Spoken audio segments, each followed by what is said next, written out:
Bon alors les garçons, c'est quoi le bilan du premier trimestre, les meilleures ventes du premier trimestre? Alors, ce matin en arrivant, j'ai fait un petit récap des meilleures ventes. J'ai directement écarté les suites de séries, genre Murena. Murena, genre je sais plus quoi. Le franc. Le Franc. Et pourquoi tu as écarté les suites de séries alors? Et pourquoi? Eh bien, tout simplement parce que ce qui nous intéresse, c'est les ventes de nos coups de cœur. Ah. Est-ce que vous les avez vendus, vos coups de cœur? Bien sûr, pour qui tu nous prends? On n'a pas arrêté, on fait que ça. D'ailleurs, on attaque direct. David, tiens, une petite question. À ton avis, c'est quoi la meilleure vente de notre premier trimestre en BD franco-belge? Moi je dirais que c'est Havana Connexion. C'est trop fort. Bah, je l'ai vu. Qu'est-ce que tu peux nous dire sur ce titre? Bah, c'est un excellent titre déjà, pour lequel on a eu la chance de recevoir l'auteur, un jour où j'étais pas là d'ailleurs. C'est un album qui se passe dans les années 50, à la Havane, à Cuba, où on suit un mafieux qui vient d'arriver du Québec pour reprendre un casino, qui était l'activité principale des mafieux à l'époque, avec l'aval du gouvernement, etc. Et il se trouve que ce mafieux va armer un certain Fidel Castro. C'est une histoire vraie, c'est une fiction historique puisqu'on suit quand même des personnages de fiction dans tout ça. Et ça a un côté... alors moi je sais que ça fait pas l'unanimité quand je dis ça, mais je vais le dire quand même. Je trouve que ça a un petit côté la bombe dans la narration, dans ce que ça raconte, dans l'épaisseur, oui, relativement. Mais ça se lit bien, ça se lit très très bien. Je pense que comme tu parles de la bombe, Mon Glénat, ils ont pas fait ça par hasard non plus, hein, du noir et blanc ou de la pomme tombe jamais loin de l'arbre. Hein. Donc voilà. Deuxième position, Histoire de Jérusalem. Ah bah oui. Forcément. L'actualité. Énormément demandé depuis 6 mois. Alors qu'il est sorti depuis 1 an et demi. Il est sorti depuis un an et demi, mais il avait déjà eu son petit succès à l'époque, déjà, relancé par l'actualité, mais mérité tout de même parce que c'est un excellent documentaire. Il suit les traces un monde sans fin. Tout à fait, oui. Même type de 1 million de ventes. Un monde sans fin d'ailleurs. On l'a appris l'autre jour. Mérité. Alors en troisième, c'est un polar adapté d'un grand auteur français, grand romancier français. Ça se passe dans un pays de l'Est, l'histoire d'un jeune homme élevé dans un bordel. Tout à fait. C'est Simenon. La neige était sale. La neige était sale, ouais. Très bon titre. Très bon titre, très noir. Et dans la postface ou la préface, je sais plus, il est fait référence à l'étranger, Meursault, de Camus. Et c'est vrai que ce personnage, il a ce côté... honteusement antipathique parce qu'il ressent rien.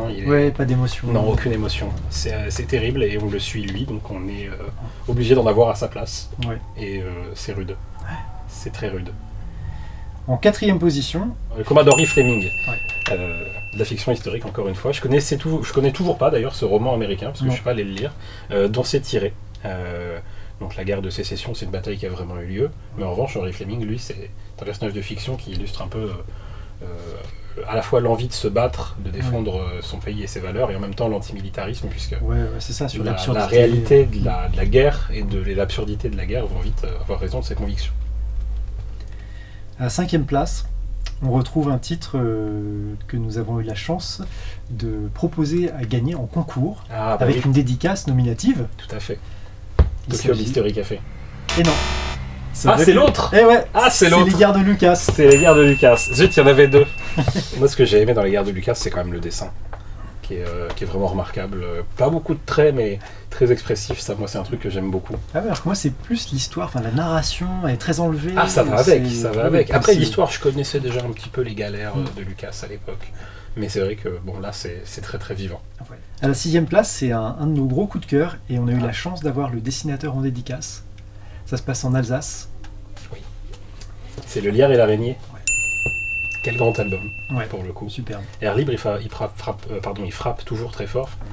Mais celui-là, particulièrement, avec ses couleurs complètement folles. C'est un récit de guerre, mais en même temps, dans la narration, c'est pas une narration de récit de guerre. Non, complètement. C'est vrai qu'au début, j'étais un peu même déstabilisé par la façon dont c'est raconté, effectivement, avec des traits d'humour un peu inattendus aussi. Très intéressant. C'est vrai qu'on est vraiment sur de la BD 1D, et je trouve que c'est vachement bien que Air Libre, qui est une maison, c'est Dupuis, qui est une maison quand même assez traditionnelle, prenne des risques en proposant des œuvres qui sortent vraiment de comment dire, qui sortent de leur zone de confort, effectivement. Leur zone de confort, c'est moins acquis d'un point de vue grand public, oui. Et pourtant ça marche, c'est bien la preuve qu'un petit pas de côté de temps en temps, ouais. C'est intéressant. C'est bien si ça les incite à, à multiplier ce genre d'initiative. Tokyo Mystery Café. Tokyo Mystery Café, ouais. Donc l'on fait gagner également, ouais. Avec une dédicace nominative. Là, ouais, quand la vidéo va sortir, on aura déjà eu notre vainqueur. Ah d'accord, félicitations alors, à la fois en avance et en retard, du coup. Mais effectivement, super album pour le coup, sacrée découverte, ouais. Que Atelier Sento, en même temps. Du mystère, mais grand public, vraiment, c'est ça qui est génial, c'est qu'on peut le conseiller et c'est aussi pour ça qu'il a si bien marché, oui. À une très large palette de lecteurs. Le suivant, imagine-toi que c'est une 3e fois Air Libre qui place un titre dans le top 10. Décidément. Ouais. Et alors, est-ce que c'est pas Barcelona, ouais. Âme Noire? Barcelona, Âme Noire. Encore pas très gai, mais bon, très bien exécuté. Non, là, effectivement. Pour le coup, ce récit, à la fois récit initiatique et puis récit de bandits dans la pègre de Barcelone, des gangsters, dans l'Espagne franquiste, donc avec un propos historique aussi derrière, un peu en deçà, mais quand même présent. Ouais, non. C'est pas le propos principal, mais bon. Comme on l'a dit à plusieurs reprises, c'est Il était une fois en Espagne. Oui, finalement, c'est ça. Parce que c'est exactement ça. C'est une trajectoire d'un gamin de la rue et qui va devenir un mec ultra puissant, sauf que sa trajectoire n'est pas linéaire. Et puis on arrive au GOAT. Ah. Au GOAT. Alors là, il faut m'en dire plus. Il y a tellement de GOAT. La BD qui a fait parler depuis un mois, qu'on a largement présenté dans la vidéo précédente. Ce bon vieux Manu. Ouais. Alors on pourrait se dire, il est que 9e de notre top. Oui, mais il est sorti combien de temps après? Ça. Alors il faut calculer quand même le temps, comparé à Havana Connection qui est sorti début janvier. C'est vrai. Alors que là on est mi-avril. Il est sorti fin mars, fin mars, ça fait 15 jours. Ah ouais. Donc franchement en 15 jours, celui-ci est dans le top 10. Ouais. C'est fort. Avec une rupture. Avec une rupture. Rupture au bout de 3 jours. Donc la réimpression arrive, mais en attendant, sacrée réussite que la route. De la SF, enfin, avec un titre qu'on a eu en tout début d'année. Ça parle de maladie du sommeil. Ça te parle? Oui, ça me parle. Ouais. Le titre m'échappe parce que j'ai pas de mémoire. Mais oui, Morpheus en plus. Il y a une étymologie là-dedans, évidemment. Cette pandémie qui touche l'humanité. Avec cette maladie, on dort 20 heures par jour. Ce qui entache un peu la productivité, quand même, un petit peu. Hein. Moi, je serais pas content si tu dormais 20 heures par jour. Moi, j'aimerais bien, mais tu sais, il faut gagner sa croûte. Là, on arrive à un titre que tu as particulièrement apprécié, que tu as beaucoup vendu. Alors que c'est issu d'une maison plus modeste, on va dire. C'est Mr. Crook. Ah oui. Je vais le chercher pendant que tu parles. Rien qu'en regardant la couverture, si c'est pas du dessin animé, une comédie de dessin animé, je sais pas ce qu'il faut de plus. On suit cet escroc, années 20, 30, je sais plus, à New York, qui va essayer de récupérer le plus gros diamant du monde, qui est sur le point d'arriver en ville. Et évidemment, pour cela, il va mentir, il va se déguiser, il va tromper son monde, mais avec une bonne idée, une noble cause derrière, bien sûr, j'en dis pas trop. C'est remarquable, c'est complet en un seul tome et on espère en voir plus. Alors le suivant, c'est sympa parce que là pour le coup c'est une petite maison, c'est la Vie Brûle, maison exclusivement féminine et par la magie en fait de Mathilde, nous avons eu la chance de recevoir Pauline de Tarragon, tout à fait, également connue sous le nom de Pyjama pour la partie musicale de sa carrière, et donc elle nous a gratifié d'une séance de dédicace sur Minuscule Folle Sauvage qui se retrouve donc dans notre top 20, qui est quand même très inattendu. C'est un très joli album que effectivement j'aurais peut-être pas lu, en tout cas pas tout de suite. Si on avait version dédicace, tout à fait. C'est très joli, c'est de l'introspection.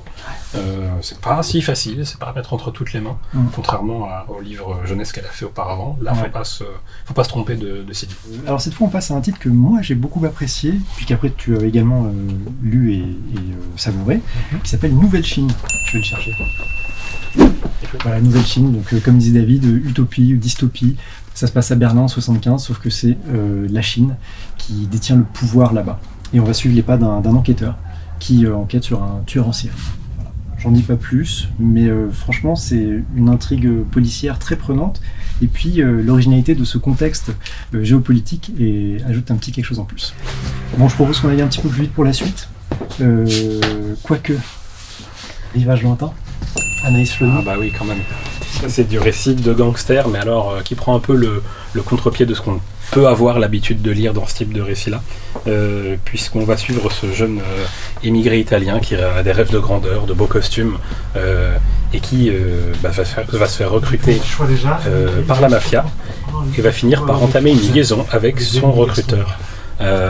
Voilà, c'est malgré tout un récit de gangster. Il ne faut pas s'imaginer que c'est une romance, ou en tout cas ça déromantise un petit peu l'image du gangster que lui en a très vite.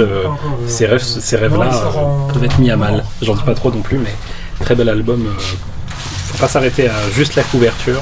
On n'est pas sur quelque chose de léger. Bon, on va aller un petit peu plus vite sur les derniers. Oui. Le Roi Méduse de Bret Stephens. Est-ce qu'on est obligé d'aller vite sur le Roi Méduse?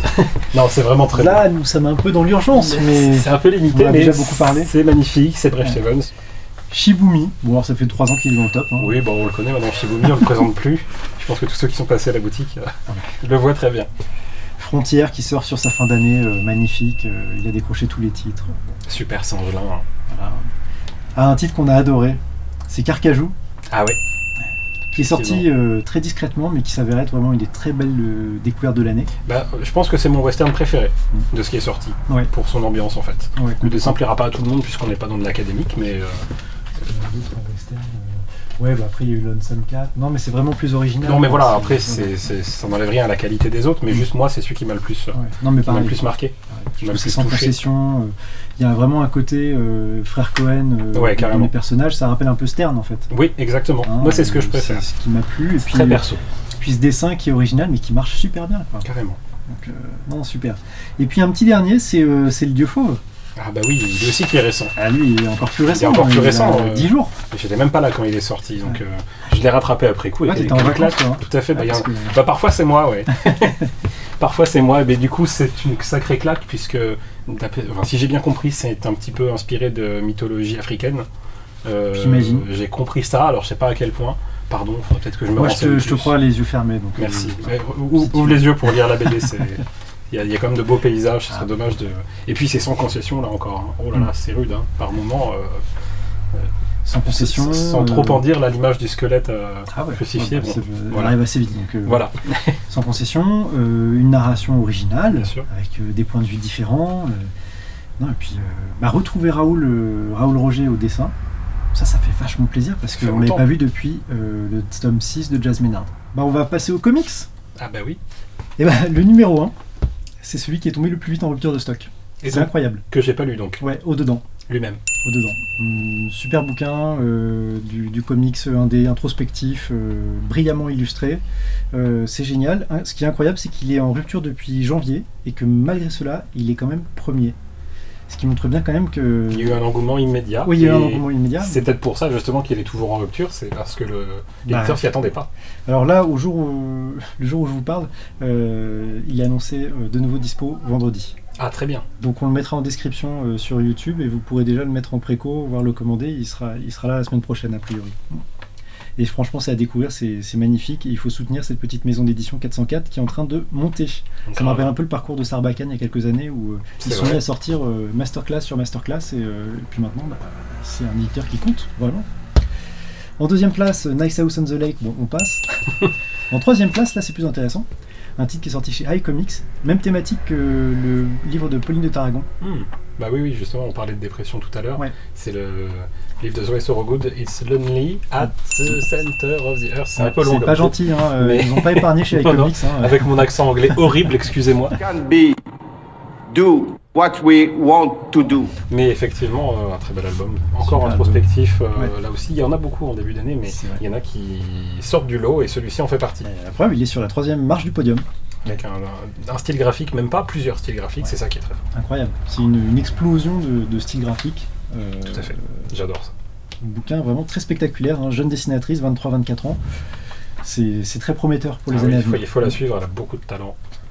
4e place, là on retrouve des habitués puisque c'est Damn Them All de Spurrier et Adlard. Donc Adlard, dessinateur de Walking Dead.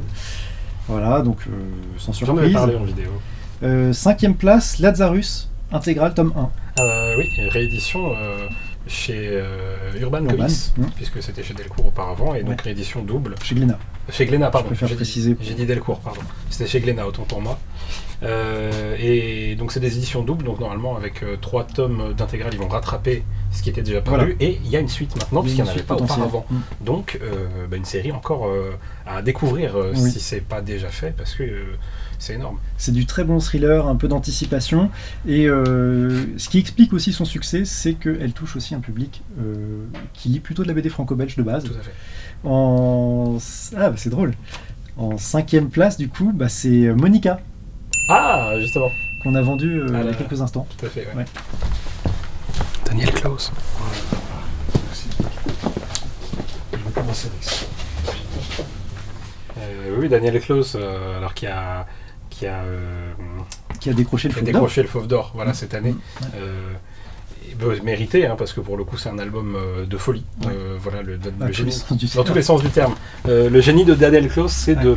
de perdre son lecteur sans perdre son récit à lui. Mm. Donc ça, c'est assez fort.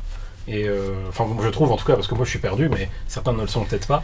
Je suis comme toi. Bon, ça me rassure un petit Mais peu. tu vois, je trouve que c'est un super Fauve d'Or, du coup on l'a bien vendu, mais c'est pas un titre que je vais conseiller à tour de bras parce que j'ai peur Il n'est pas que- pour tout le monde, Ouais. malheureusement. C'est pas aussi universel. Mm. C'est pas grave, un Non. Fauve d'Or, mais Non. pour un Fauve d'Or. Mais du coup, voilà, ça peut expliquer qu'il soit pas en top des ventes, Ouais, ouais. bien que ce soit un Fauve d'Or. Moi j'ai beaucoup apprécié, mais je sens que faut vraiment faire gaffe à qui on le conseille parce Ouais. qu'on risque de perdre des lecteurs là-dessus et le but c'est pas de décevoir les gens, quoi. C'est quand même de leur conseiller des bouquins qui leur correspondent. Donc Exact. il y a un petit lectorat, mais voilà. Mais qui peut s'élargir. Ouais. Alors, en 7e place, retour de 404, t'as pris au dedans. Mhm. Il s'agit de Arca. Arca. Pardon, je n'étais pas à la bonne ligne. Arca, super récit de SF pour le coup. Mm. Une thématique sur le voyage spatial et la recherche du paradis terrestre. C'est très très chouette. Pour le coup, c'est une esthétique que j'attendais pas forcément, avec des couleurs qui font un peu pastel, un petit peu aquarelle même, Ouais. comme ça. Mm. Et puis une belle fabrication, c'est un bel objet en plus de ça. Ouais, non, c'est une signature un peu chez 404, hein, Ouais. les belles fabs. Place suivante, c'est Human Target. On a beaucoup parlé. Ça fait plaisir. Il est là parce qu'en mars, on en a vendu beaucoup. Je sais pas pourquoi. Bonne question. Mais en tout cas, Je ne l'ai pas plus ça poussé fait que très d'habitude, plaisir. mais il faut lire du Tom King, de manière générale. Super-héros ou pas, il a fait d'autres choses, mais... et j'en parlais avec un client samedi et qui l'a acheté une semaine avant et qui m'a dit qu'il avait été complètement emballé alors qu'il lisait pas forcément du comics de base, mais l'esthétique, l'histoire, il a dit tout était incroyable et on vous encourage vous aussi à le découvrir si c'est pas déjà fait parce que c'est Exact. de la bombe. Phénoména, ah bah tiens, ça c'est intéressant. Oui, Phénoména que tu as bien aimé, je que crois. j'ai bien aimé, oui. Oui. Et alors, petit aparté, mais on l'a finalement mis en jeunesse, enfin ado Oui. en tout cas, Mm. alors qu'à la base, on ne l'imaginait pas forcément tel quel, Tout à fait. avec une esthétique pas habituelle pour du comics, ça fait Ah. vraiment pas américain, on pourrait croire à de la BD franco-belge, avec beaucoup d'inspiration manga. Ah ouais, beaucoup de manga, hein. Bah voilà, et moi c'est vrai que ça m'a fait même penser un peu à du Merwan par moment. Ah oui, d'accord, Ouais. intéressant. Ouais. Mm. Moi, c'est vrai que c'est plus Otomo, mais, Ah bah oui, clairement. mais complètement. Hein, ça peut Quand je l'ai aussi vu, être, je me suis dit, bon, il a lu Akira. Oui. Voilà, mais dans le côté franco-belge, justement, Oui. pas forcément du dessin, mais de la narration, Mm. il y avait un côté, je trouve, ouais, vraiment cette Ouais, école-là, Merwan, ouais. un peu actuelle. Un récit ultra dynamique. Franchement, ça n'arrête pas un instant. Ça n'arrête pas, et puis une prends SF jamais quand ton souffle. même, quand même inspirée. Oui. Je veux dire, qui est pas, qu'on voit pas ailleurs. Et c'est vrai que du coup, c'est un titre qu'on a envie de. Enfin, qu'on va certainement réussir à pousser pas mal Ouais. parce qu'il touche un public adolescent. Ce qui nous permet de le proposer également à des lecteurs ados qui viennent au magasin pour de la BD franco-belge ou du manga. Mhm. Et c'est peut-être aussi une bonne façon d'introduire le comics auprès de certains lecteurs. Ouvrir à d'autres horizons, ouais. ouais. Moi j'y crois. Je pense que vous le retrouverez au deuxième semestre, enfin, au deuxième trimestre, pardon, quand on fera un nouveau bilan, Ouais. ce phénomène-là, parce que je pense qu'on va pas mal le On conseiller. va en parler, ouais. Et puis Difficilement. Pirate Queen, Que j'ai pas lu.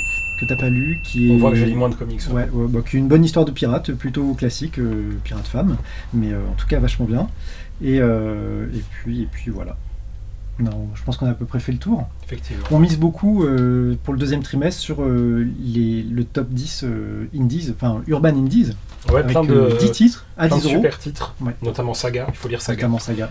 D'ailleurs, je peux te dire qu'il est en tête des ventes pour l'instant, le tome 1 de Ah. Saga, dans la version à 10 euros. Ah super. Ouais. Et moi j'ai lu ce week-end Something is Killing the Children, le tome 1. Il paraît que c'est de la bombe, mais et pareil. franchement c'est excellent. Mais C'est on a excellent. quelques clients qui les suivent et qui nous disent que c'est génial et que j'aurais dû le lire quand c'est sorti. Alors, Je franchement, dirais il y a vraiment une belle sélection, donc je pense que ça va faire monter jeter les un ventes œil de à tout comics ça, et on en a besoin. Envie. Envie aussi. Envie. Alors c'est parti pour le manga, et là je cède la parole à David pour son méga coup de cœur. Si j'oserais, je daberais de plaisir. Je daberais. Non, vas-y, arrête. On coupe, on C'est recommence. regard le dab. Ah déjà. Ah oui, on fait des apagnants maintenant. Excusez-moi. donc- C'est Land. C'est évidemment Land. Et de manière générale, il a quand même bonne presse parce que c'est de la qualité tout simplement.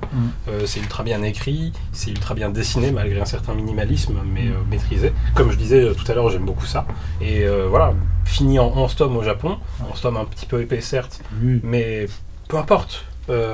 C'est pas trop long et ça veut dire que l'histoire elle va quelque part. Reste à savoir si ce sera toujours bien à la fin, mais le début est tellement canon. 3 tomes parus et j'attends le 4e là. On lit déjà le 3e. Ouais, mais moi je lis tout quand c'est sorti, une fois que c'est sorti. Et ça sort tous les mois. Donc Comme ça, je me les c'est mettrai en super. perfusion, ce sera très bien. Ah ouais, super, impeccable.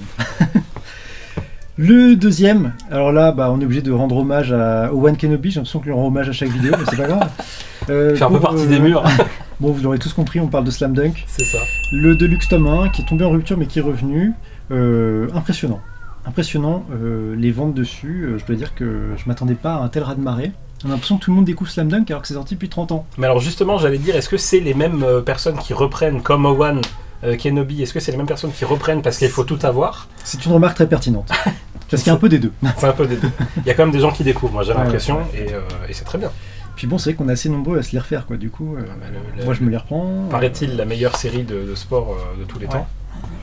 Ah, j'ai oublié de préciser quand même une chose sur le top manga. Bon, évidemment, on n'a pas mis Spy Family, on n'a pas mis My Hero Academia, on n'a pas mis One Piece, hein, parce que sinon. Non, mais sinon One Piece il explose tout de toute façon, déjà de base. Hein. On a essayé de mettre des choses qui sortent un peu de l'ordinaire ou que nous on aime défendre ici, que on vend bien, hein, mais c'est des très belles ventes. Mais bon, évidemment, c'est loin derrière. C'est normal, c'est Land, c'est pas installé. Slam Dunk c'est une réédition, donc ça peut pas compter de la même manière. C'est pas une vraie nouveauté là encore. Bah justement, tiens, sans transition, en parlant de titres qui commencent à être installés, Hirayasumi, tome 4, qui est dans notre top 3. Ah oui, dans le top 3. Quand même. Ça fait plaisir ça. C'est assez impressionnant pour Alors une que série, vient de sortir le tome 5, ouais. En plus, donc une ça va assez série vite. Feel Good, Slice of Life. Bah ouais, de toute façon lui c'est quand même un auteur qui vend bien maintenant avec des séries qui avaient déjà cartonné, que je regarde là-haut parce qu'elles sont là-haut, qui étaient courtes, et là qui apparemment est quand même un peu plus longue au Japon, mais manifestement ça fait peur à personne. Donc c'est un auteur qui a su convaincre. Non, et puis là c'est vrai que tu sens qu'il a vraiment percé un plafond de verre, quoi. Le plafond de verre du grand public avec ce titre, et ça c'est génial. N'oubliez pas, hein, pour une commande de Hirayasumi, vous avez droit à un marque-page BD16. Un titre qui a fait l'unanimité au magasin aussi, juste après, c'est Thunderfree. Ah bah oui, parce que c'est délirant. C'est délirant, mais en même temps avec un dessin magnifique, comme vous pouvez s'y attendre de cet auteur dont j'oublie le nom à chaque fois, puisque là en plus il est sous pseudo. Ah ouais, alors là je sais même plus quel est le pseudo de l'auteur. Mais c'est l'auteur de Gantz, c'est l'auteur de l'Astéro Inuyashiki, entre autres choses, voilà, et c'est un trait magnifique et qui singe un petit peu avec ces personnages tout ronds, tout mignons qui arrivent dans son univers à lui. C'est dingue, hein, c'est complètement fou. C'est excellent. On a un webtoon, et je parle pas de Solo Leveling, qui arrive à faire son intrusion dans le top 5. Oui, mais presque. Ça y ressemble beaucoup, on va dire. Pardon, je suis taquin. Omniscient Reader's Viewpoint, le tome 1. Le lecteur omniscient. Ouais. Qui a fait une belle percée dans les ventes. Bon, c'est de la science-fiction classique. On va pas s'étendre dessus, mais c'est très efficace. Ouais, mais un petit big up à Arthur qui m'en a parlé le premier parce qu'il connaissait déjà, Arthur. et c'est lui qui. C'est qui Arthur? C'est qui Arthur? Je sais pas, c'est qui Arthur? Je rigole, Arthur. Salut Arthur. Il y a un grand auteur qui a fait son retour en début d'année, c'est Sakamoto, avec DRCL Midnight Children, le tome 1, donc Dracula. Hein. Quel graphisme. Ouais. Quelle folie dans le dessinateur incroyable. J'ai bien aimé l'histoire, j'attends de voir la suite quand même, mais visuellement t'en prends plein les mirettes. C'est clair. Ouais. Un coup de cœur pour nous deux, je crois. The Bugle Call. Ah oui, très mignon. Ouais. Enfin mignon, non, un dessin mignon, mais très. Oui, il a des goûts particuliers. c'est mignon les cornes sur la tête et les massacres de masse. Non, mais en fait, ce que j'ai trouvé sympa, c'est la naïveté du personnage, enfin la naïveté relative du personnage face à son univers, qui est quand même très noir finalement quand on le regarde de fond, mais voilà, qui est adouci par ce groupe de personnages-là, dotés de leurs capacités complètement folles. Non, mais vraiment, c'est un premier tome qui ouvre plein de pistes. Donc, l'histoire d'un petit clairon dans une armée de mercenaires, en fait. Puis, il va se révéler avoir des pouvoirs à la façon d'autres personnages qu'on découvre au fil du tome 1. Et je trouve que chaque personnage, t'as envie d'en savoir plus. Ouais. C'est vraiment ça qui m'a... Je me suis dit, j'ai fermé le tome 1, je me suis dit, il me faut absolument la suite, je veux savoir. En plus, il y a un rebondissement à la fin. Bon. Après, c'est la marque de ces bons récits fantastiques en manga. Ça en rappelle pas mal d'autres dans le genre. Moi, ce qui m'avait fait cet effet-là, c'était le Hell's Paradise, personnellement. Hell's Paradise, chaque personnage avait potentiellement une histoire. Ah, complètement, ouais. Moi, c'est vrai que ça m'a fait penser à Vinland Saga. Aussi. Hubelblatt aussi, un petit peu. Voilà, plein de choses. Le palais des assassins, qui marche sur les traces des carnets de l'apothicaire. C'est pas encore le même niveau de succès, mais déjà c'est pas mal. Il n'y a que 2 tomes, je crois, pour l'instant. Donc, que 2 tomes, c'est normal. Et puis, alors moi, j'ai eu vraiment une révélation avec Takashi Murakami, Le chien gardien d'étoiles. Superbe. Mon cœur est brisé après avoir lu l'histoire du chien gardien d'étoiles, et puis sa suite, le chien qui regardait vers le sud. Qui voulait voir le sud. Bon, au pire, Mathilde corrigera en post-prod. Voilà, avec une voix Google magnifique.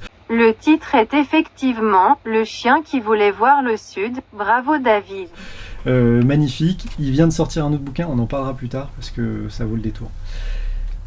Et là on attaque, alors celui auquel on croit peut-être le plus en matière de shonen. Ouais, shonen comédie. Ouais. Kindergarten Wars, où l'on se retrouve dans une maternelle la plus sécurisée du monde. Tous ces enfants sujets à de potentiels assassins vont être protégés par leur équipe de choc d'enseignants de maternelle, également tueurs à gages, dont la mission est de protéger ces enfants, sans quoi ils sont exécutés. Voilà.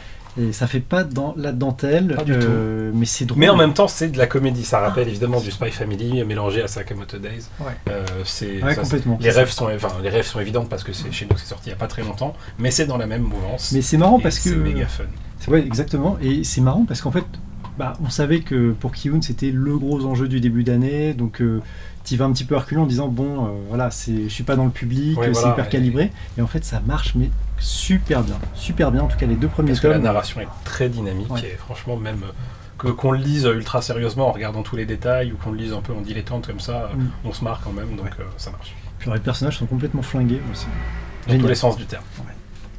Petit clin d'œil à Fujita, un auteur qui a longtemps eu du mal à trouver sa place en France et qui se retrouve quand même dans notre top 20 avec sa nouvelle série. Sous bouteille. Ouais. J'ai beaucoup aimé Sous bouteille. Du bon fantastique horreur. C'est fantastique horreur, mais un peu comédie aussi avec ce personnage un peu fantasque, un peu taré.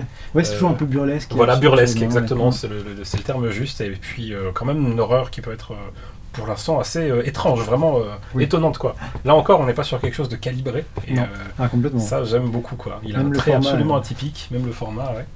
Et ça, je continuerai à les lire, ça, tu vois. Suffisamment rare pour que. Non, mais c'est vrai que. Puis moi, j'adore son dessin. Franchement, c'est. On va finir avec un titre qui est d'ailleurs le dernier de ce top 20 en manga, même si on a sauté quelques-uns. Je vais vous le présenter parce que, pareil, c'est une maison d'édition assez jeune, une maison d'édition belge qui s'appelle Shiba. Et ils ont sorti ce qui est à ce jour leur plus grand succès. Il s'agit de River and Café.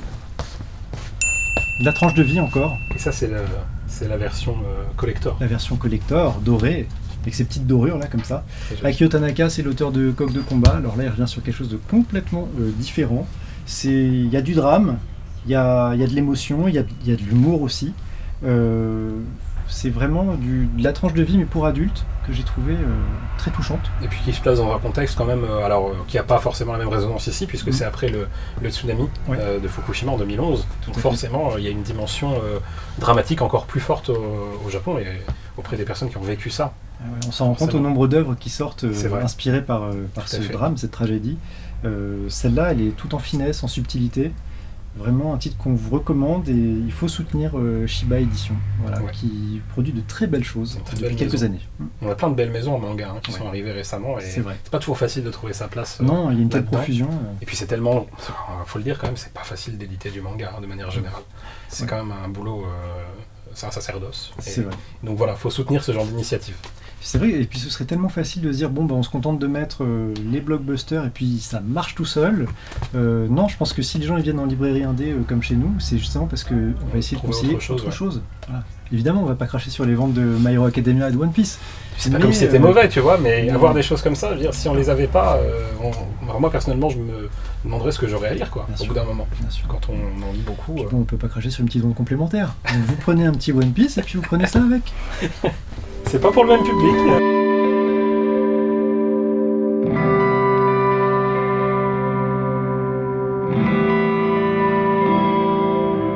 T'as lu des trucs sympas ce week-end ou la semaine dernière? Qu'est-ce que j'ai lu ce week-end? Ouais, j'ai lu des trucs bien, mais c'était quoi déjà? Faut que je regarde ma liste. J'en ai lu tellement. Je pense qu'il y a même... Ouais, mais t'as même pas lu l'N3. Non, j'ai même pas lu. C'est le seul qui est encore posé sur ma table. Ouais. J'ai une table de lecture. Et c'est le seul qui est encore posé dessus. Le reste, j'ai tout lu.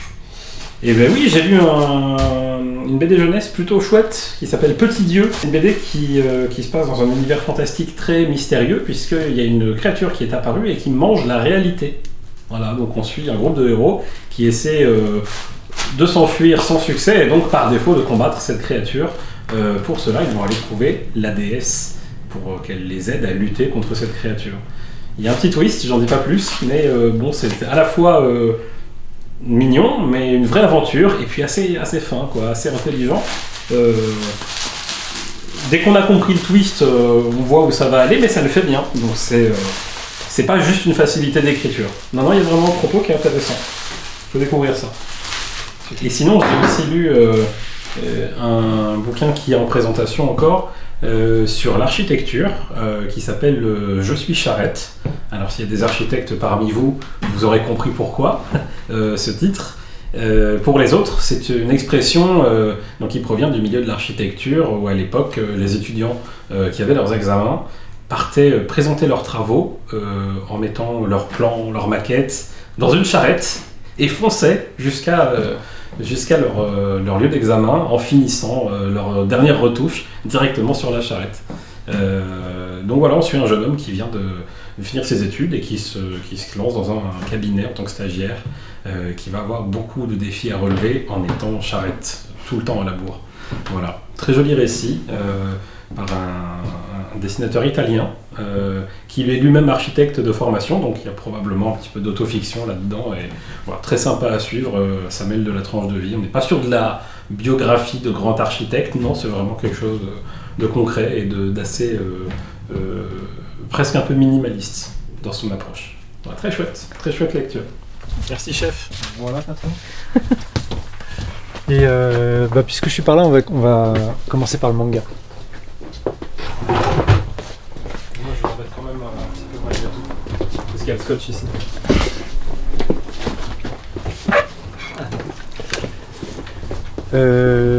Ça c'est pour la bourde de tout à l'heure, ça. Et bien comme tu le sais, le week-end j'aime bien m'attaquer à des pavés qui m'ont fait envie pendant la semaine, mais que j'avais pas forcément le temps ou le courage de lire les soirs de semaine, parce que j'ai une résistance au sommeil qui est quasiment égale à 0 en semaine. Du coup, je l'avais gardé sous le coude. C'était Pinot. Pinot, l'IA émotionnelle. Derrière ce titre pas très vendeur se cache une de mes plus belles lectures de l'année. Donc c'est de Takashi Murakami, on en a parlé tout à l'heure puisque c'est lui qui avait notamment écrit, dessiné Le Chien Gardien d'Étoiles, et j'ai adoré. J'en parlais à David ce matin en lui disant que donc c'est de la science-fiction, mais c'est de la science-fiction très sensible. Ça m'a beaucoup fait penser à Robo Sapiens. Donc si vous avez aimé Robo Sapiens, franchement allez-y, foncez. Si vous ne connaissez pas Robo Sapiens, lisez Robo Sapiens et puis enchaînez avec Pinot. Donc l'histoire de ces petits robots dotés évidemment d'intelligence artificielle, mais que des dysfonctionnements vont rendre capables d'émotions, de sentiments. C'est raconté avec une infinie délicatesse, beaucoup d'intelligence, et parce que je trouve que Murakami il aborde la question de l'intelligence artificielle avec beaucoup de finesse. Donc je vous le recommande chaudement, c'est génial. Génial, et en BD? Et en BD, il y en a deux par là. lu et adoré il y a 2 semaines, c'est Le Dieu Fauve de Vellman. Vellman, dont on a beaucoup parlé il y a quelques semaines également avec La Cuisine des Ogres. Là, il était associé à André Haé. Là, il est associé à Roger. Roger, il avait disparu depuis quelques années. C'est le dessinateur de Jazz Maynard. Il a fait pas mal de scénarios depuis quelques années, et là il revient au dessin, et c'est franchement c'est de la maestria quoi. Enfin, les deux associés ensemble, ça donne un truc génial, d'une espèce de fantaisie imprégnée de culture africaine, l'histoire d'un singe réduit en captivité par les humains, et puis qui un jour va se libérer et va chercher à se venger de ceux qui lui ont infligé ce traitement. Ce qui est très intéressant aussi, c'est qu'il y a une narration qui est originale, puisqu'il y a plusieurs points de vue différents au fil de l'histoire. Et puis moi je dirais que ça m'a beaucoup fait penser à Targul, puisqu'on est un peu sur un récit d'esclavage, et que la vengeance va être cruelle et sans pitié. C'est très beau. C'est une histoire en un tome. Et l'autre coup de cœur dont je voulais vous parler, oui, évidemment, il y a 2 semaines, tout le monde faisait les gorges chaudes sur l'adaptation de La Route par Larsenet. Là, la semaine dernière, il y a une nouvelle adaptation qui est parue. Cette fois, c'est l'adaptation de Petit Pays,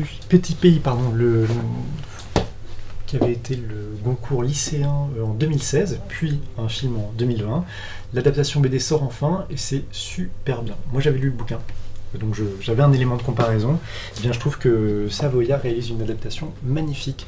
Les dessins sont très beaux, très jolies couleurs, ça fait un peu penser aux couleurs de Katanga. Hein. Bon, c'est vrai qu'on est en Afrique. L'histoire, elle est forte, hein. Elle est sans concession. C'est vraiment excellemment rendu. Je l'ai lu avec grand plaisir, même si je connaissais l'histoire.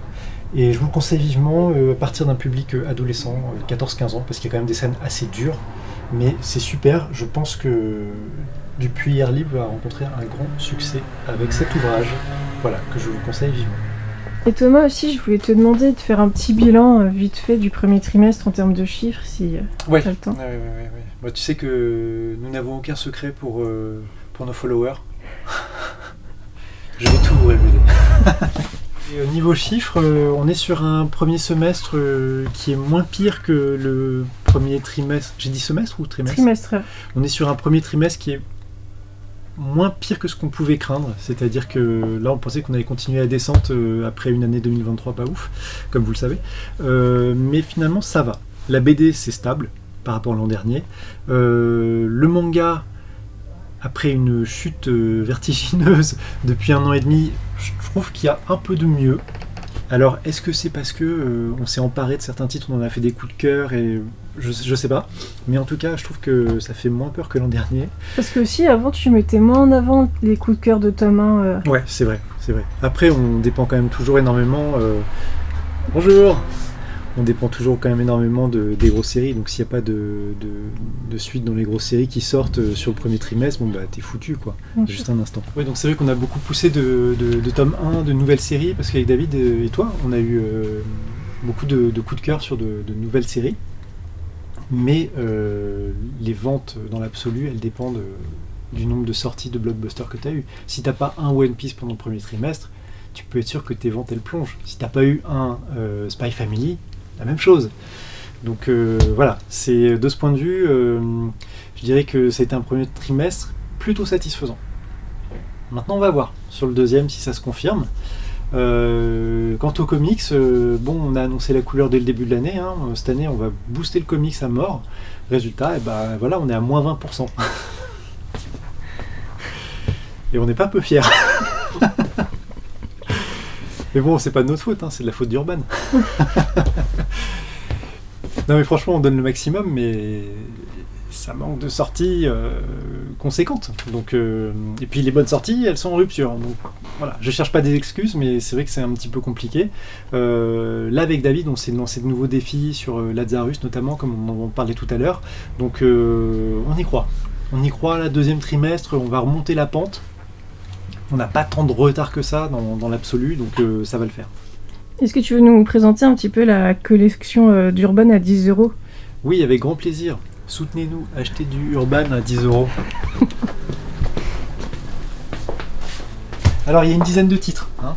Donc Urban Indies, hein, pour ceux qui ne le savent pas encore, mais je vois pas comment on pourrait ne pas le savoir avec toutes les vidéos qui ont été faites dessus et les articles dans la newsletter notamment. Donc Urban Indies, c'est la collection indé, entre guillemets, hein, de Urban. Et là, ils ont sélectionné 10 titres, 10 tomes 1, parmi les meilleurs de la collection, et ils les mettent à 10 €, avec des nouvelles couvertures, assez classe pour certaines. Je ne vais pas vous faire l'intégrale, je vais juste vous parler de 3 titres qui nous plaisent particulièrement. D'ailleurs, David, Oui. est-ce que tu voudrais pas nous présenter un des titres de Urban Indies? Je sais déjà duquel tu vas parler. T'es sûr? Ouais? Tu vends ça? Raté! Je savais que tu pensais que tu parlerais de Saga, mais non. Parce que ça, c'est moins connu. Justement, Saga, beaucoup l'ont lu. Et il faut lire Saga si vous n'avez pas lu Saga. Mais ça, c'est autrement plus tranquille en termes de vente, puisque c'est déjà paru en 2 tomes seulement. Et donc, c'est une histoire de vampire, mais dans un monde post-apo, manifestement, où on suit un groupe de gamins qui sont des vampires, voilà, et qui vont tenter de redécouvrir ce monde alors qu'ils connaissent rien à la civilisation entre guillemets normale. Voilà, très très chouette. Bon, on n'a pas eu le temps de finir tout à l'heure parce qu'il y a du monde qui est arrivé, et du coup je finis la présentation de quelques titres de la collection Urban Indies à 10 € avec celui-ci que j'ai enfin découvert ce week-end, Something is Killing the Children, comme son titre l'indique. Voilà, il y a des créatures qui dévorent des enfants, et une jeune femme prénommée Erika se bat contre ces créatures pour protéger les enfants. C'est du grand fantastique horreur, j'ai lu que le premier tome pour l'instant, hein. Je m'en excuse, mais vraiment j'ai envie de lire la suite. J'adore l'ambiance graphique, et puis au scénario c'est James Tynion IV, déjà vu sur l'excellent Department of Truth, qui fait aussi partie de la sélection avec une très belle couverture. Department of Truth, l'histoire de ce département du gouvernement américain chargé de lutter contre les fake news, les légendes urbaines, etc., etc., avec une prestation graphique de Martin Simons qui est exceptionnelle. Ça rappelle des grands noms comme Dave McKean ou Bill Sienkiewicz en termes de touches graphiques. C'est génial. Et le petit dernier, je pensais que David allait vous en parler, puisqu'il ne le fait pas, je le fais. C'est Saga. C'est le plus grand classique de la collection Urban Indies. C'est du space opéra, c'est une espèce de Roméo et Juliette futuriste, mais alors ultra cru, violence, sexe, c'est hyper bien écrit. Moi j'aime beaucoup le dessin de Fiona Staples, qui est assez original. Puis alors, il y a des créatures incroyables, franchement c'est tant du point de vue du scénario que du graphisme, c'est une œuvre très originale et qui pour moi fait d'ores et déjà partie des grands classiques du comics, même si on attend encore la fin de la série.